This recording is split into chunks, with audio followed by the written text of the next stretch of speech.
Welcome to the HMAS Perth Ship Brief, the Anzac-class fast frigate for the Australian Navy. So I appreciate that. Let's begin in the 1980s. Australia wants to replace its River-class destroyers. And in the 1980s, early in the 80s, there was a war in the South Atlantic called the Falkland Island War, in which, modern warships were being heavily damaged by cruise missiles. And so they took that into account whenever they wanted to build their next ship and make sure it had great defense from being attacked by this relatively new and very capable threat of sea-skimming cruise missiles.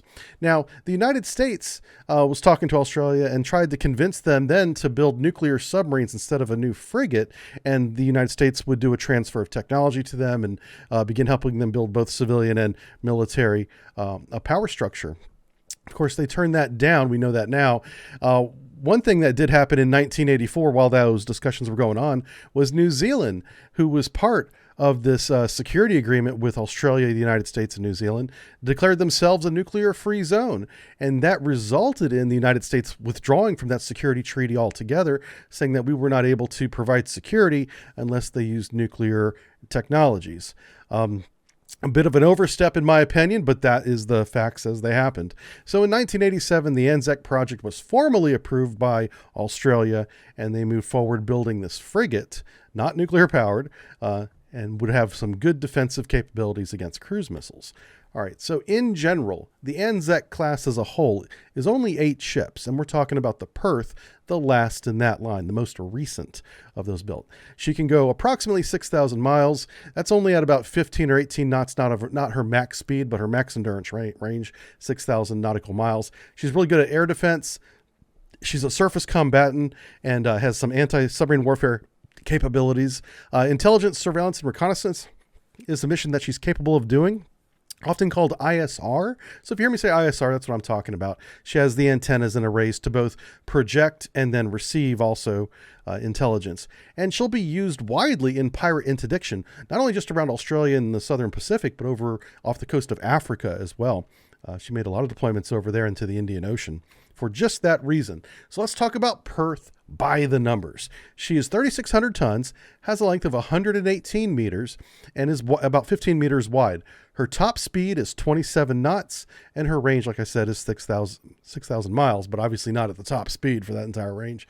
And her crew is 177 people. In my opinion, for a ship of this size, that's a lot of sailors on board.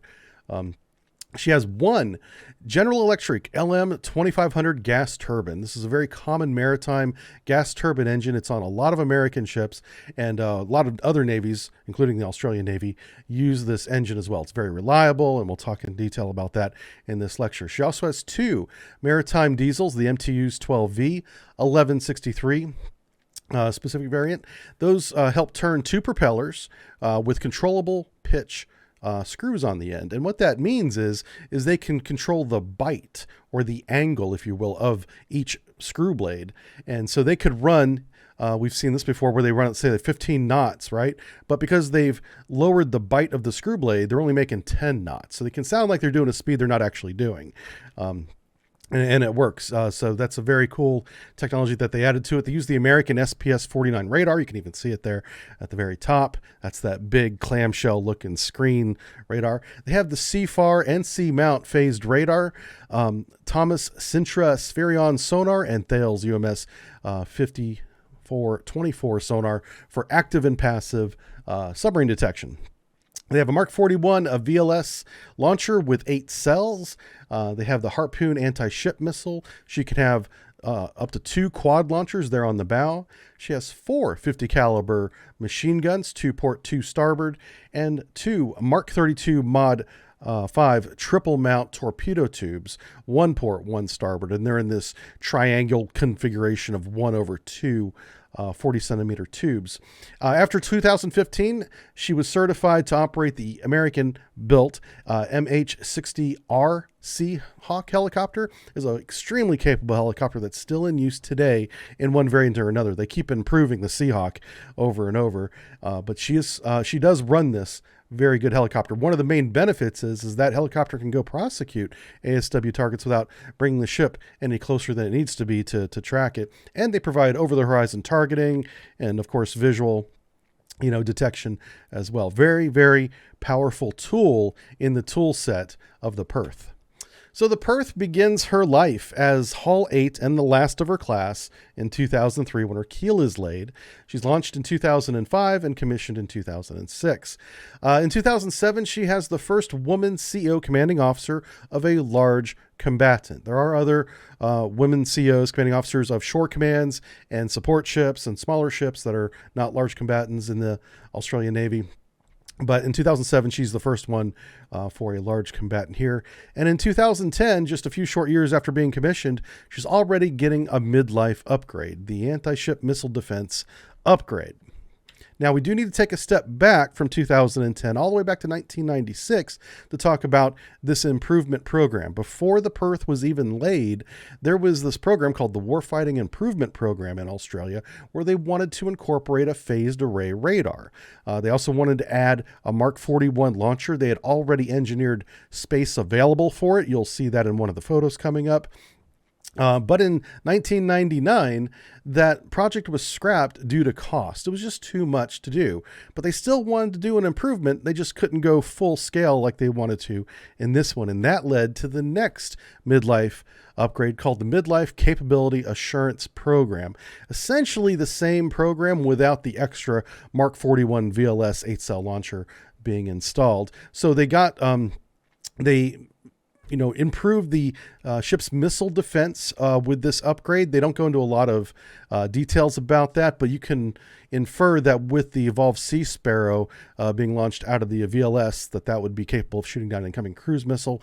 And the phased array radars that they added would add their ability to detect those incoming weapons as well. Phased arrays are very good. They're used widely in all the navies now, basically, with modern warships. And they have it here too. Other major changes that they made, and these are more internal, not as visible, but just as important, are the combat system was completely upgraded. So with a new radar, new capabilities, new weapons, Evolved Sea Sparrow, new combat system to connect all those together. And the ship's integration system was completely changed and upgraded as well. And that's the system that controls the ship and communication inside from compartment to compartment, whether it's changing the course and the speed of the ship or just communicating to the different spaces like the engine room and everything else in between. All that was redone. And they managed to get that upgrade installed in approximately a year.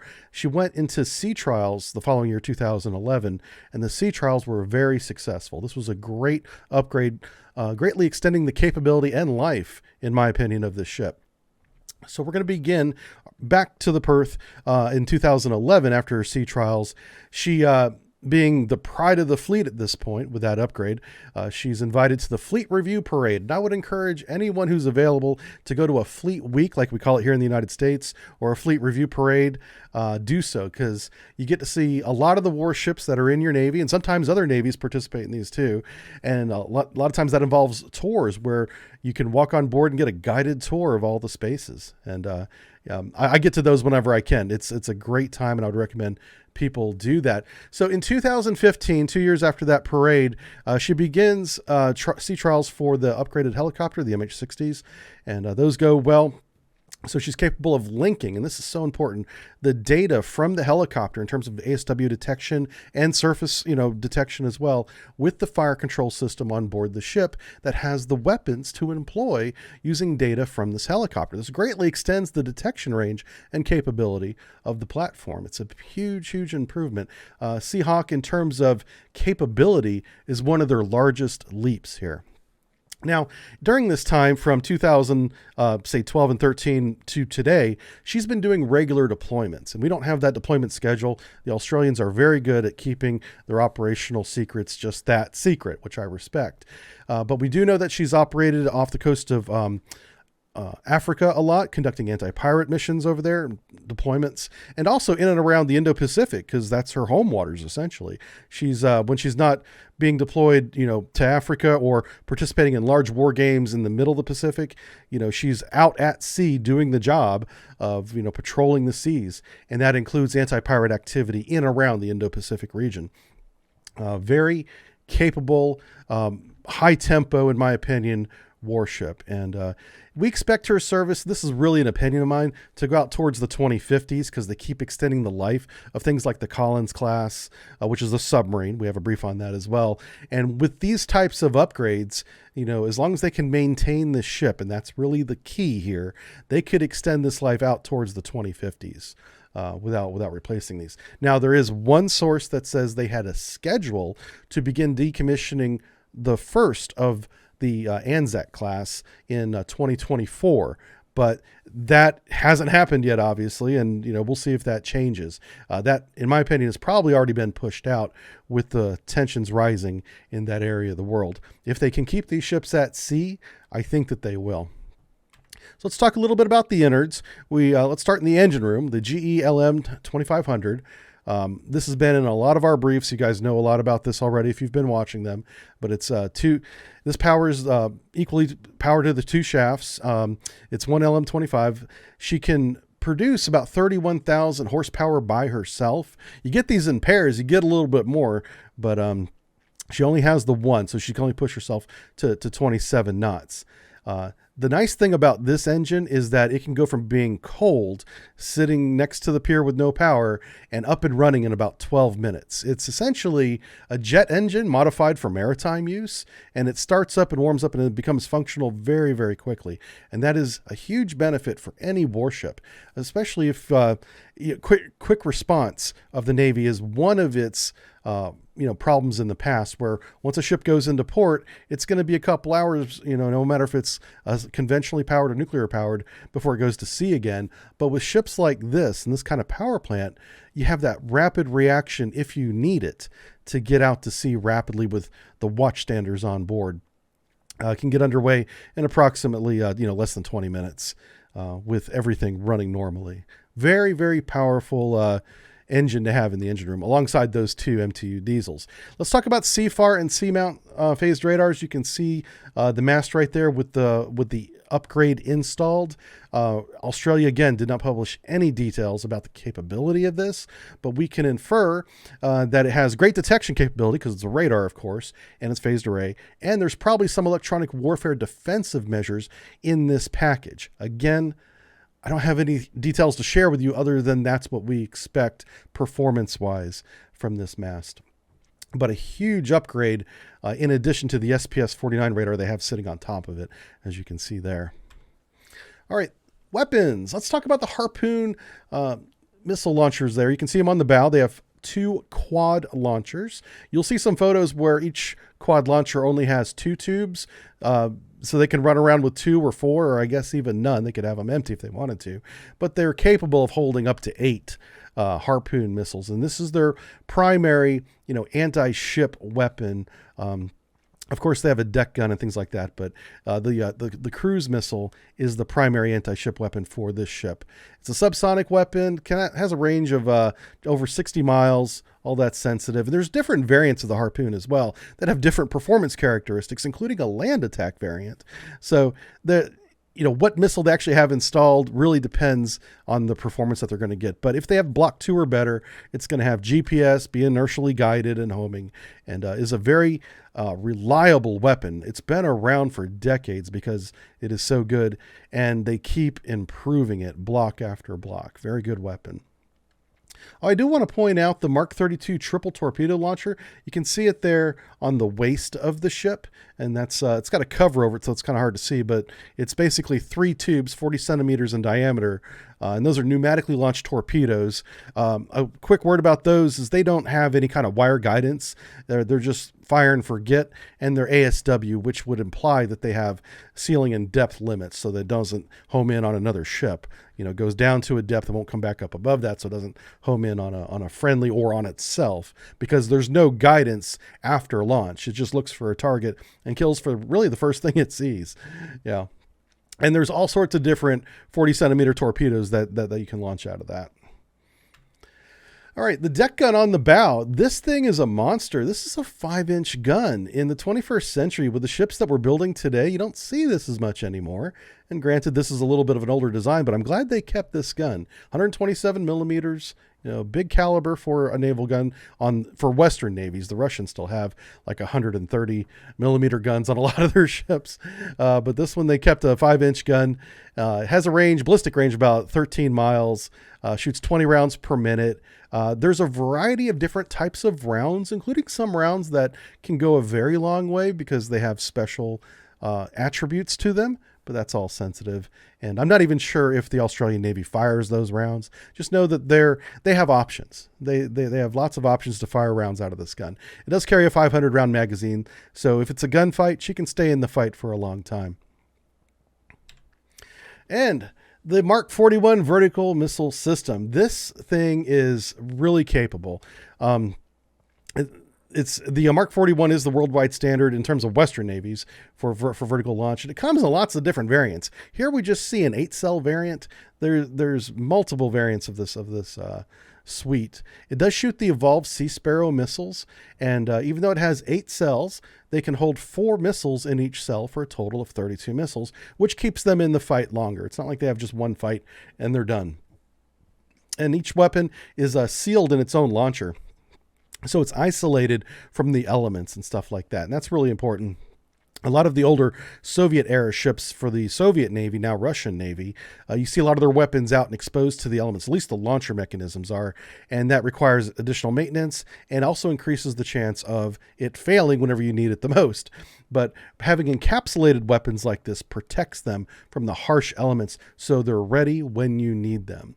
So very powerful tool. It's a shame they didn't spend the money for the space next to it. If you zoom in on the picture that's available for you on Patreon, you can see that they left room next to this to add a second 8-cell VLS. It's right there, but they chose not to afford that, which is understandable considering the cost. But they figure 32 weapons maximum is enough. All right. And so my final thoughts on the Perth and the Anzac class as a whole is that it is a very capable ship and perfect for what Australia needs. Australia is a continent nation, down there in Australia. They have lots of shoreline, and this ship can easily get around to any part and respond to any threat, as well as do, long-range patrols all the way across the Indian Ocean and the Pacific Ocean as well. We often see these with war games with the United States, and she can operate alone if she needs to because she is a multi-mission platform. She can do air, surface, and subsurface warfare. And with the addition of that helicopter, she has great flexibility in employing all of her tools. And the Australians should be very proud of this ship. It is extremely well made, and they employ it well, and they apparently maintain it pretty well because it gets deployed quite a bit, and I'm very happy with it. All right. Well, that's it for the Perth. Not a whole lot to it. Kind of a short brief today. And so I do want to say thank you to all the Patreons here.